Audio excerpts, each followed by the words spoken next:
Et bonjour tout le monde et bienvenue dans cette toute nouvelle vidéo. Aujourd'hui, petite session de rattrapage. Il y a eu une session de questions-réponses avec les développeurs qui est sortie le 21 mars. Donc on va prendre le temps de regarder un petit peu les nouveautés qui nous attendent. Bonjour dames et seigneurs, il est temps pour une nouvelle séance de questions-réponses avec les développeurs. Dans cette séance de questions-réponses, nous répondrons aux sujets d'actualité récents de la communauté afin de récolter des retours concernant les changements à venir auprès d'un public plus large. Si vous souhaitez partager votre point de vue sur tout ce qui a été abordé au cours de cette séance, appuyez ici pour nous faire part de vos retours. Chaque retour nous est précieux. Question numéro 1. Pendant la saison, les villages ne peuvent être capturés que par les alliances. Mais comme le combat nécessite de changer d'alliance, nous manquons souvent les effets des villages. Est-il possible de résoudre ce problème? La réponse des développeurs: merci pour vos retours, nous sommes conscients de ce problème et nous prévoyons les changements suivants. Les seigneurs pourront défier les villages détenus par d'autres alliances au sein de la même fédération de guerre et bénéficier des effets de ces villages. De plus, lorsqu'un seigneur passe à une alliance différente au sein de la même fédération de guerre, tous les effets de villages déjà obtenus dans son alliance précédente resteront actifs. En résumé, vous pourrez défier les villages détenus par les alliés de votre fédération de guerre sans quitter votre propre alliance. Et une fois que vous aurez obtenu un effet de village, il restera actif tant que vous resterez dans n'importe quelle alliance au sein de la même fédération de guerre. Donc ça effectivement, ça fait partie des éléments qui vont être déployés dans la prochaine mise à jour qui va sortir le 31 mars. Question numéro 2. De nombreux animaux de guerre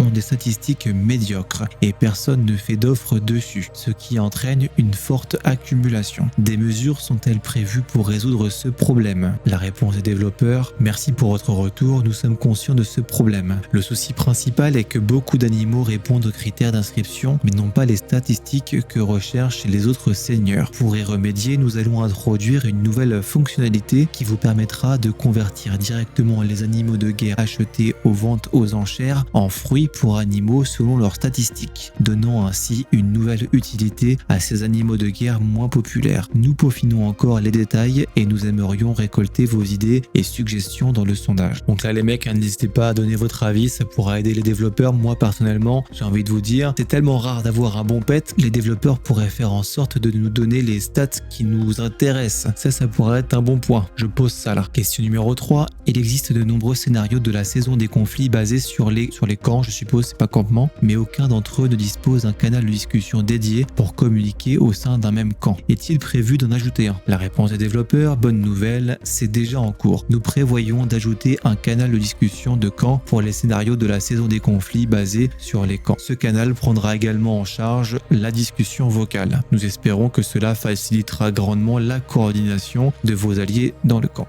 Bon, nous, clairement, on n'a jamais trop été embêtés par ça. Pour ce type de saison, on a tout simplement un Discord commun avec nos alliés et on échange directement là-dessus, c'est beaucoup plus simple. Il peut y avoir les pings, chaque clan a son sous-canal vocal et si jamais un des leaders veut contacter l'autre leader, il a juste à switcher de canal et c'est quand même beaucoup plus simple. Question numéro 4. Dans les scénarios de la saison des conflits sans camp, seul le royaume qui occupe l'antre du dragon est désigné comme vainqueur, tandis que ces royaumes alliés ne reçoivent qu'une petite part des récompenses. La réponse des développeurs: nous avons également remarqué ce problème et prévoyons de revoir la façon dont le vainqueur est déterminé à la fin de la saison. Selon la conception actuelle, seul le royaume qui occupe le dragon reçoit les récompenses de victoire de fin de saison. Nous prévoyons d'ajuster cela en permettant aux royaumes dans les scénarios de la saison des conflits sans camp de former des alliances au début de la saison. À la fin de la saison, les 4 places de victoire seront distribuées entre tous les royaumes alliés plutôt que d'être limitées aux armées de la même région de départ. Toutes les alliances qui reçoivent une place seront enregistrées comme grandes gagnantes dans le sentier de la gloire. En même temps, tous les royaumes alliés gagneront également la progression correspondante des chroniques. Nous sommes encore en train de finaliser les détails et nous prévoyons de tester cette fonctionnalité lors de la future saison des conflits. Bon, ça nous a clairement impacté lors de la dernière saison avec Rage. La répartition des récompenses, donc savoir qui prend le dragon et qui prend les meilleurs behemoths, a été déterminé en fonction de qui avait fait le plus de mérite. En sachant que nous, on n'avait pas eu trop de fight au début, donc on s'est clairement fait avoir. Donc ça va permettre de résoudre le problème à l'avenir. Question numéro 5. Actuellement, de nombreux joueurs font d'énormes contributions pendant la saison, en termes de perte de troupes ou de guérison payante, mais ne reçoivent pas grand chose en retour. Envisagez-vous d'ajouter des récompenses supplémentaires pour les joueurs qui contribuent beaucoup? La réponse des développeurs: merci pour votre retour. Nous avons remarqué le même problème. Au cours des saisons d'intensité variable, les coûts que supportent les seigneurs peuvent différer considérablement. Pour résoudre ce problème, nous prévoyons d'introduire un système de niveau de gloire dans la version 1.0.47 qui sortira le 31 mars, qui récompensera les seigneurs qui subissent les plus grandes pertes pendant la saison. Ce système calculera votre contribution accumulée en fonction des pertes de troupes et des ressources dépensées pour la guérison et attribuera des points en conséquence. Plus vous gagnez de points, meilleures seront vos récompenses. Selon votre niveau de classement, vous pourriez également débloquer